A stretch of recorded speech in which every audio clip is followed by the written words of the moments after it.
আসসালামু আলাইকুম। ফুটবল রিপোর্টে স্বাগতম। রিয়াল মাদ্রিদ বনাম আটালান্টা এই ম্যাচ নিয়ে কথা বলার আগে আমি একটু পয়েন্ট টেবিল নিয়ে কথা বলি। আটালান্টা পয়েন্ট টেবিলের বর্তমানে ৫ নম্বরে আছে। ইন্টারেস্টিং বিষয় হচ্ছে এরা এখন পর্যন্ত আনবিটেন, যেখানে রিয়াল মাদ্রিদ ৩ ম্যাচ হাইরে বসে আছে। যদিও আটালান্টা যাদের বিপক্ষে খেলছে, এখানে আর্সেনাল ছাড়া আমি অন্য কোনো টিমকে এতটা স্ট্রং দেখতেছি না। হ্যাঁ, তারা ভালো খেলে, ওইরকম স্ট্রং না। তবে আটালান্টা যে শুধুমাত্র চ্যাম্পিয়ন্স লিগে ভালো করতেছে এমনটাও না, এরা সিরিয়া তো বেস্ট খেলতেছে, এরা টেবিল টপার। সো আটালান্টার বিপক্ষে রিয়াল মাদ্রিদের কার্লো অ্যানচেলত্তির সব থেকে বড় পরীক্ষা। এই ম্যাচের উপর অনেকটাই ডিপেন্ড করবে রিয়াল মাদ্রিদ চ্যাম্পিয়ন্স লিগে টিকে থাকবে কিনা, যেহেতু মাদ্রিদের হাতে শুধুমাত্র ৩ ম্যাচ আছে, আর এই ৩ ম্যাচের মধ্যে ২ ম্যাচ এনি হাউ জিততে হবে। তবে আটালান্টাকে আমার কেমন জানি লেভারকুজেন টাইপ মনে হয়। তাদের gaming style Leverkusen type, Xavi Alonso type. এই যে এদের ফরমেশন ৩-৪-১-২, এখানে ৩ জন ডিফেন্ডার, ৪ জন মিডফিল্ডার, একজন অ্যাটাকিং মিডফিল্ডার আর ২ জন অ্যাটাকার।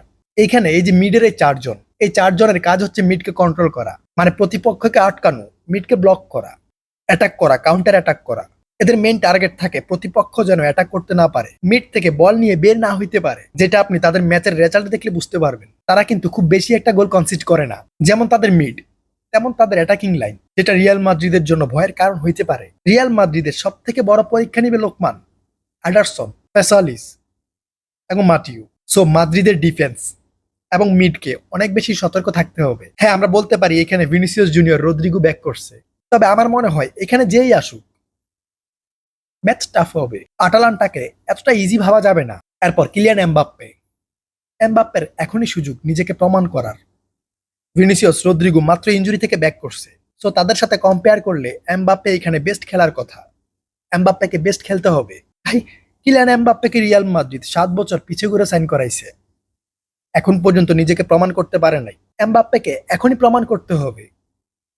এমবাপ্পে কেন বিশ্ব সেরা স্ট্রাইকার, কেন রিয়াল মাদ্রিদ তার জন্য এত ঘুরছে।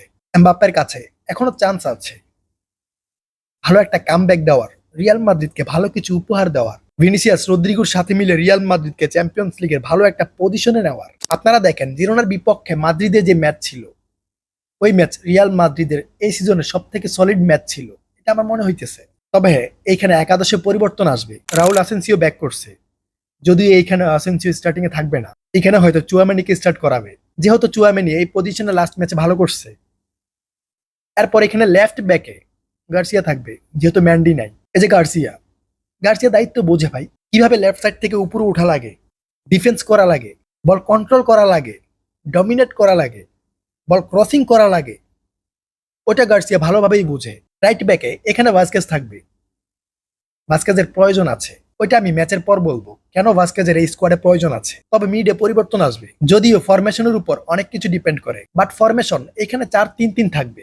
এই যে এখানে জুড বেলিংহাম, জুড বেলিংহামকে একদম ফ্রি করে দিতে হবে। তার যে মেন পজিশন অ্যাটাকিং লাইন, ওইখানে তাকে রাখতে হবে, ফ্রি করে দিতে হবে, না হয় সে তার যে বেস্ট গেম ওইটা দিতে পারবে না। এরপর এখানে ভালভার্দে, লুকা মডরিচ। ভালভার্দে ডিফেন্সকে ব্যাকআপ দেওয়ার সাথে সাথে সে কিন্তু মিডকে ব্লক করতে পারবে, প্রেস করতে পারবে।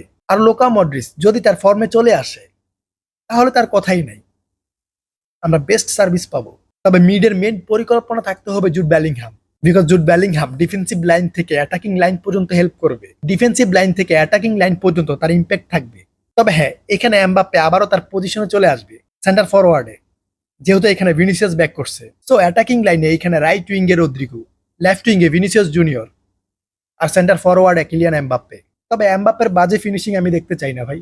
সে বল হোল্ড করে রাখে, হোল্ড করার পর যে পাস দেয় ওইটা রং পাস হয়, বল লুজ করে ফেলে, এরপর অ্যাটাকে গিয়ে ফিনিশিং বাজে দেয়, যেটা আমরা কয়েকটা ম্যাচে লক্ষ্য করছি। এমবাপ্পের খুব বাজে ফিনিশিং ছিল, তার কাছে সুযোগ থাকার পরেও সে বল ক্রস করে না, পাস দিতে চায় না, সে বল নিজের পায়ে রাখে, দেন বল লুজ করে, যেটা এমবাপ্পের বোকামি। এরপর ভিনিসিয়াস, ভিনিসিয়াস নিজের বেস্ট ট্রাই করবে, রদ্রিগো নিজের বেস্ট ট্রাই করবে। এখন এমবাপ্পের প্রয়োজন ভিনিসিয়াস, রদ্রিগোর সাথে একটা ভালো কম্বিনেশন মেক করা, জুড বেলিংহামের সাথে ভালো কম্বিনেশন রাখা। তবে কার্লো আনচেলত্তি এখানে একটা মিস্টেক করছে আমার মনে হচ্ছে, এমবাপ্পের পজিশনটা চেঞ্জ করছে, যদিও তার হাতে অপশন ছিল না, বাট কিলিয়ান এমবাপ্পেকে সেন্টার ফরওয়ার্ডে ট্রাই করাইতো, সে এখানে আরো ভালোভাবে সেট হইতো, বাট তাকে লেফটে ইউজ করাই ফেলছে। এখন সে আরো বেশি করে লেফটে যাবে, ওই ভিনিসিয়াসের পিছে দৌড়াবে। ভাই, এখানে একটা স্টোরি হবে, এমবাপ্পেকে তার পজিশন মার্ক করে দিতে হবে। ভাই, এটা তোমার পজিশন, তুমি আর বাইরে যেতে পারবা না। এরপর এখানে কার্লো অ্যানচেলত্তি, কার্লো অ্যানচেলত্তির বেস্ট পরিকল্পনা থাকতে হবে। এটা লা লিগার কোনো টিম না, আটালান্টা, এরা চ্যাম্পিয়ন্স লিগে সিরিয়াতে জাস্ট উঠতেছে, ঘুমাইয়ে ম্যাচ খেলবো, 70 মিনিট পর একটা কামব্যাক দেওয়ার ট্রাই করব।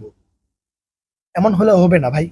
আটালান্টা হিউজ অ্যাটাকিং ফুটবল খেলে, এরা সুযোগ পেলে গোল করে দিবে, যেটা ব্যাক করতে রিয়াল মাদ্রিদের কষ্ট হয়ে যাবে।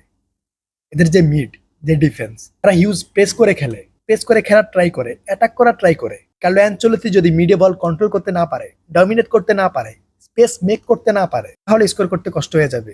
আটালান্টা চাইবে মাদ্রিদ যেন বল না পায়। সো কার্লো অ্যানচেলত্তির সব থেকে বড় একটা পরীক্ষা ভাই। ম্যাচের রেজাল্ট আমাদের পক্ষেই আসবে, বাট একটা চ্যালেঞ্জের মুখোমুখি হইতেছে রিয়াল মাদ্রিদ। বাকি কথা ম্যাচের পরে হবে।